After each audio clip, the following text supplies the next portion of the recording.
Saya bersyukur bahwa suasana secara garis besar di Republik Indonesia ini cukup tenang dan cukup kondusif, bahwa pergantian politik, pergantian kepala daerah itu menjadi hal yang biasa.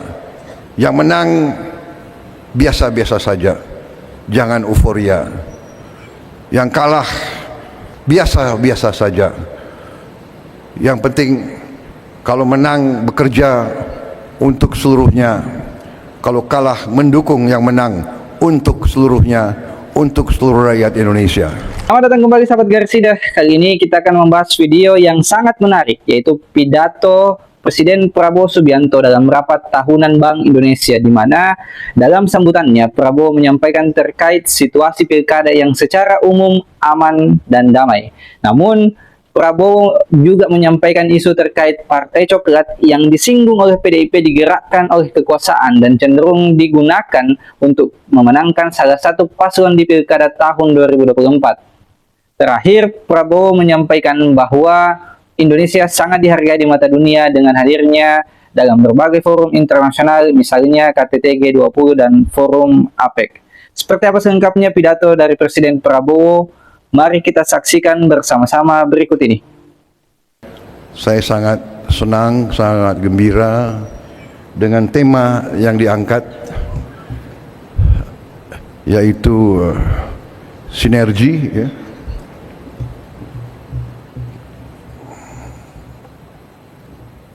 Sinergi memperkuat stabilitas dan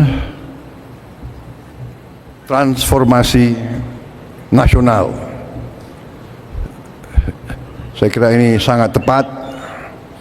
Hadir juga Panglima TNI.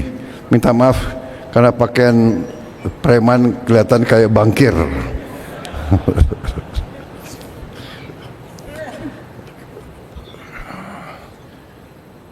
Kapolri hadir nggak, Kapolri? Kapolri. Waduh, waduh. Kalau ada Panglima TNI, Kapolri, saya merasa aman. Jadi saudara-saudara, saya sangat senang dengan tema ini. Memang inilah kunci daripada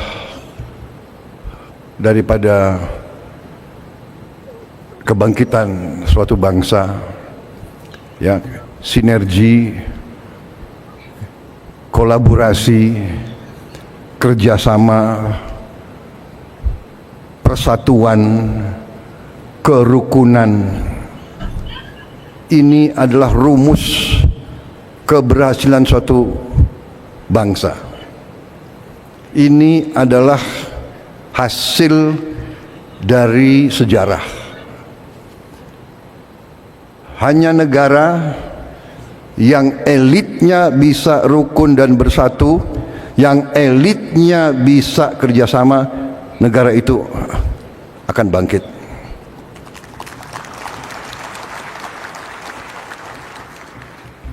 Jadi saya kira kalau sudah temanya seperti ini, tidak perlu saya banyak kasih pengarahan lagi, karena you are on the right track. Kalau Gubernur BI, kalau para pengendali perbankan Indonesia memiliki semangat seperti ini, artinya semangat cinta tanah air. Karena kalau ada kesadaran sinergi dan ada pemahaman bahwa stabilitas yang akan memungkinkan transformasi suatu bangsa, berarti kita berada dalam kondisi yang kuat. Karena apa? Karena memang bangsa kita, negara kita, Indonesia, memang diberi suatu karunia. Saya ulangi, bukan satu, diberi karunia yang terus-menerus, yang luar biasa. Saya baru saja pulang dari suatu lawatan cukup lama dan cukup intensif. 16 hari, kalau dipotong perjalanan bisa dikatakan total perjalanan ya mungkin 48 jam lebih. Dan saya hadir untuk pertama kali dalam KTT APEC, menemui pelaku-pelaku ekonomi, pemimpin-pemimpin ekonomi Asia Pasifik, tapi hadir juga banyak undangan dari tempat lain, hadir juga pelaku-pelaku ekonomi dari kawasan lain, kemudian di G20, tapi hadir juga selain negara G20, begitu banyak negara-negara lain. Saya jumpa di situ juga pimpinan Bank Dunia dan pimpinan blok-blok ekonomi. Hampir seluruh konsensus melihat bahwa memang Indonesia dalam posisi yang sungguh sangat menguntungkan. Dari segi sumber daya, kita memiliki hampir semua elemen yang diperlukan untuk sebuah negara maju. Hampir semua elemen, mineral, tanaman, kekayaan laut yang dibutuhkan untuk Indonesia menjadi negara yang maju. Dan hampir sudah menjadi konsensus pakar-pakar ekonomi dan pakar-pakar geopolitik dunia bahwa Indonesia memang menjelang 2045 akan menjadi negara yang maju. Bahkan disebut negara keempat, kelima, ketujuh dunia.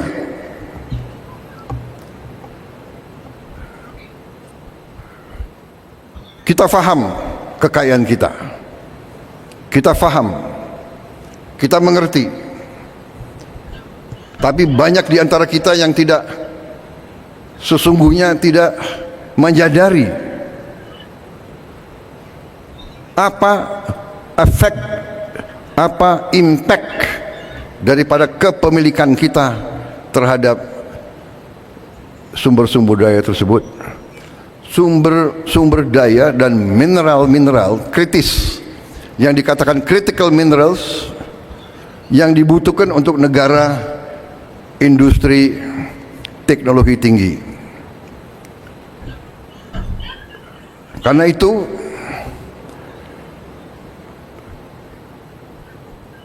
pelaku-pelaku perbankan, terutama mereka-mereka yang bertanggung jawab atas kebijakan umum, atas regulasi dari pihak pemerintah, dari pihak otoritas keuangan, memainkan peran yang sangat penting. Dan untuk itu saya ucapkan terima kasih kepada Gubernur Bank Indonesia, jajaran Bank Indonesia, jajaran otoritas keuangan, dan semua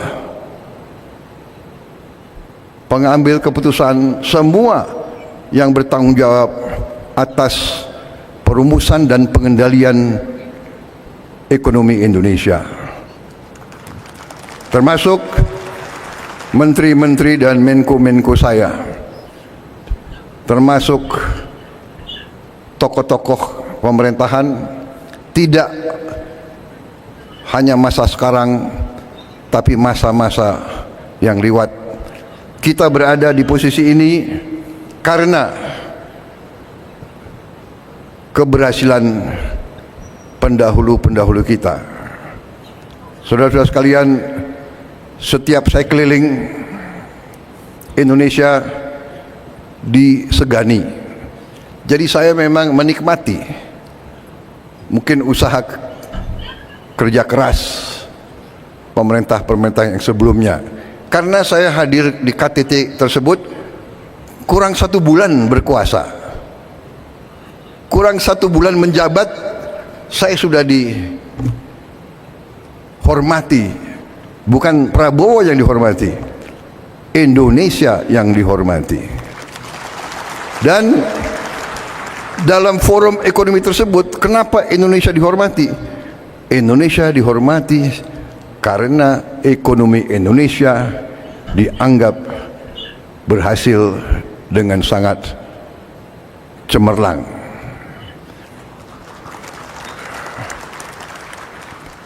Jangan terlalu sering tepuk tangan. Kampanye sudah selesai. Jadi saudara-saudara, benar, ini serius. Saya tuh merasa sampai, karena mereka begitu melihat ke Indonesia, negara-negara Amerika Latin, negara-negara Afrika, semua sekarang minta diundang ke Indonesia. Bulan Januari Presiden Angola minta ke Indonesia. Bulan Februari Presiden Kongo, Democratic Republic of Congo, Felix Tshisekedi, temannya Pak Luhut, minta ke sini. Begitu Pak pemimpin Tanzania, dan yang saya sudah ketemu waktu di Brazil. Apa poin saya? Poin saya adalah kita harus bersyukur bahwa pengendalian ekonomi kita harus diakui selama ini cukup prudent, cukup bijak, cukup tertib, dan cukup aman. Saudara sekalian, kita perlu bangga, negara kita negara developing, negara yang sedang membangun. Jumlah penduduk keempat terbesar di dunia, luas wilayah sangat luas, dengan segala macam masalah, suku-suku yang berbeda-beda, agama yang berbeda-beda, masalah yang berbeda-beda. Kita dapat membawa bangsa kita sampai ke sekarang. Inflasi yang sangat rendah, pertumbuhan di atas rata-rata dunia. Saya bangga, kenapa? Tiap saya keliling, sejak saya Menteri Pertahanan, kita disegani. Kenapa? Negara sebesar kita, negara yang sedang membangun, kita terkenal tidak pernah default. Banyak negara yang seperti kita, defaultnya ada yang 5 kali, 10 kali, ada yang 13 kali default. Negara yang termasuk industri yang maju, teknologi yang maju, inflasinya pun di atas 60%. Ketidakstabilan ekonomi di banyak negara-negara itu membuat situasi kita, situasi yang patut kita syukuri, bukan untuk kita euforia, bukan untuk kita lengah, justru untuk kita semakin hati-hati. Indonesia berada dalam posisi yang perlu kita jaga bersama, karena kondisi geopolitik dunia sedang dalam keadaan yang cukup peka dan cukup bisa dikatakan penuh ketidakpastian. Tapi kalau kita lihat perkembangan akhir-akhir ini, memang ada peningkatan ketegangan di Ukraina, tetapi banyak pengamat, banyak pemikir menilai bahwa dengan pemilihan Presiden Amerika yang baru, kemungkinan bisa terjadi terobosan-terobosan yang positif. Di Timur Tengah pun, dengan adanya gencatan senjata di Lebanon, membawa ke arah yang lebih positif. Kita berharap akan ada terobosan-terobosan juga di Gaza. Situasi penuh ketidakpastian ini mengharuskan kita untuk selalu waspada, selalu hati-hati. Tapi saya bersyukur bahwa suasana secara garis besar di Republik Indonesia ini cukup tenang dan cukup kondusif. Baru saja kita selesai pilkada kabupaten dan provinsi di seluruh Indonesia, puluhan provinsi, ratusan kabupaten kota. Syukur alhamdulillah berjalan dengan tenang, dengan damai. Untuk itu juga saya ucapkan terima kasih kepada semua pihak yang telah bekerja keras. Dan ini menandakan terjadi suatu kematangan, terjadi suatu proses pendewasaan dalam bermasyarakat, bernegara, berpolitik, bahwa pergantian politik, pergantian kepala daerah itu menjadi hal yang biasa, bahwa kita bisa ganti pemimpin dengan damai melalui kotak suara. Walaupun mungkin kita belum puas, harus kita perbaiki, benar. Tetapi terjadi, menurut pendapat saya dan keyakinan saya, suatu proses pendewasaan. Yang menang biasa-biasa saja, jangan euforia. Yang kalah biasa-biasa saja. Yang penting kalau menang bekerja untuk seluruhnya, kalau kalah mendukung yang menang untuk seluruhnya, untuk seluruh rakyat Indonesia. Saya kira itu pesan yang ingin saya sampaikan kepada masyarakat keuangan. Anda memainkan peran yang penting. Anda mengelola uang rakyat Indonesia. Kita harus jaga uang rakyat.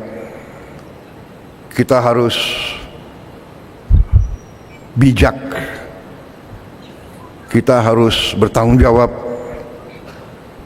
karena ini adalah darah dan keringat rakyat Indonesia, darah dan keringat ratusan juta rakyat Indonesia yang bekerja sangat keras. Dan kita di ibu kota ini sekarang, di tempat yang baik ini sekarang, kita adalah penerima amanah, kita adalah penerima mandat. Semua kami di bidang politik adalah penerima mandat politik. Saudara-saudara di lembaga-lembaga keuangan adalah penerima mandat perekonomian. Saudara-saudara memegang kekayaan rakyat Indonesia. Saudara-saudara diberi kepercayaan, trust, credibility, itu adalah di pundak saudara-saudara. Tugas dan tanggung jawab saudara tidak ringan. Saudara-saudara sekalian,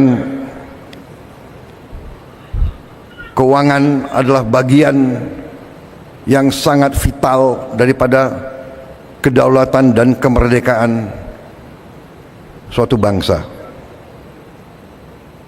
Saya ingat ada seorang pemimpin politik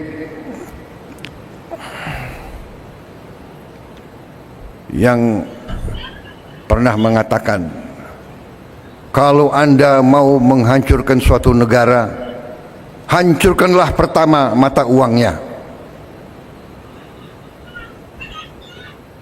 Jadi, saudara-saudara, Gubernur BI, Menteri Keuangan, Ketua OJK, semua pelaku keuangan, tugas dan tanggung jawab saudara tidak ringan. Kalau pakai ilmu tentara, mungkin saudara-saudara adalah jenderal-jenderal bintang 4. Kedaulatan dan kemerdekaan bangsa Indonesia, saudara berada di garis paling depan. Saya ingat itu, dan itu memang kita waspadai. Saudara-saudara sekalian, fundamental kita kuat. Sumber-sumber daya kita kuat. Kekayaan kita kuat. Kekayaan kita banyak. Masalahnya bagi bangsa yang kekayaannya banyak, elitnya suka lengah. Itu dikatakan, ya, the curse of a resource rich nation. Ada curse. A resource rich nation sometimes cannot take care and protect their resources. Kemudian terjadi sikap complacent, sikap puas diri, sikap lengah. Dengan kelengahan, dengan ketidakwaspadaan, terjadi kebocoran-kebocoran yang tidak perlu terjadi. Saudara-saudara sekalian, saya kira secara garis besar itu yang ingin saya sampaikan. Tugas Gubernur BI, seluruh jajaran BI tidak ringan. Tugas menteri-menteri di bidang ekonomi tidak ringan. Tugas otoritas keuangan tidak ringan. Rakyat, nasib rakyat ratusan juta ada di pundak saudara-saudara. Ada dalam kebijakan, ada dalam keputusan saudara-saudara. Karena itu, sekali lagi saya terima kasih atas perjuangan saudara. Kita bersyukur sekian puluh tahun dengan segala kekecewaan kita, dengan segala kekurangan, dengan segala harapan kita yang lebih, kita bersyukur kita berada di posisi ini. Kita harus lebih tertib, harus lebih waspada, akan kita atur, akan kita kurangi hal yang tidak benar. Ya, kita harus bertekad menciptakan pemerintah yang bersih, karena di mana-mana pemerintah bersih, clean government, clean governance, itu yang menjamin kemakmuran. Clean government, pemerintah bersih, pemerintah efisien, yang bisa nanti terus menjaga dan mengelola kekayaan negara. Saudara-saudara adalah benteng terdepan. Atas nama pemerintah Indonesia, saya ucapkan terima kasih kepada semua pelaku-pelaku keuangan. Jagalah kepercayaan rakyat, berbuatlah yang terbaik, berfikirlah yang terbaik untuk keselamatan dan kebaikan masa depan bangsa Indonesia. Memang sengaja arahan-arahan saya sudah disiapkan pointers, sekian persen ini, sekian persen itu. Saya kira saudara lebih mengerti hal-hal seperti itu. Saya menyampaikan garis besar, saya menyampaikan tonggak-tonggak, saya menyampaikan harapan rakyat, saya menyampaikan suasana dan situasi umum yang kita hadapi. Saya percaya saudara akan menjaga kepercayaan itu. Saya percaya di hatimu semua, di hati semua pelaku, di hati semua pengambil keputusan, di hati tadi saya katakan panglima-panglima di bidang ekonomi. Saya percaya dan yakin di dalam hatimu merah putih, di dalam hatimu cinta tanah air. Saya percaya itu. Mari kita bersama sinergi semua unsur di semua bidang dengan semua keahliannya. Kita harus bekerja sebagai satu kesatuan. Bersama-sama kita akan berhasil. Saya yakin itu. Kita akan mencapai apa yang kita harapkan, apa yang kita cita-citakan.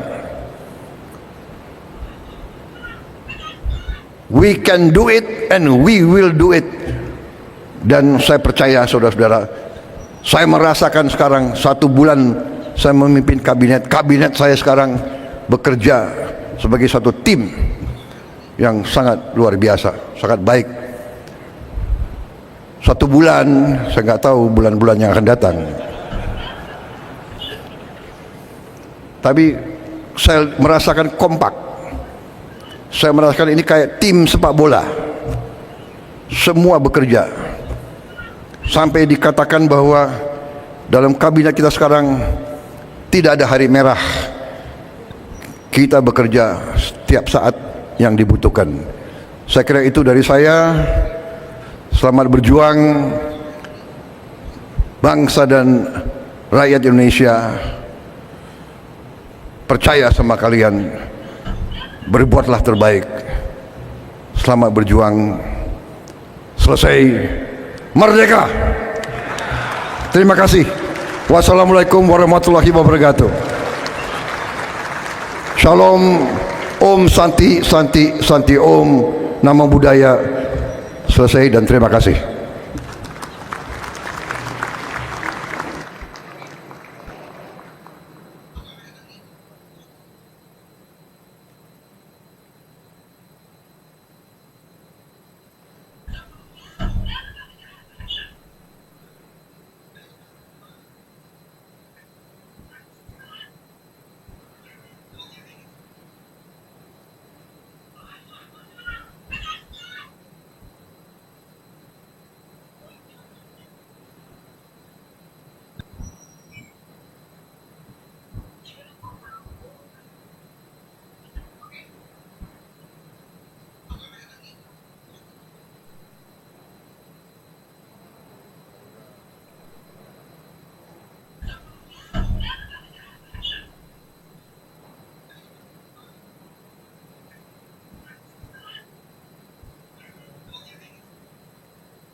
Kami haturkan terima kasih kepada Presiden Republik Indonesia yang telah berkenan hadir dan memberikan arahan untuk kita semua.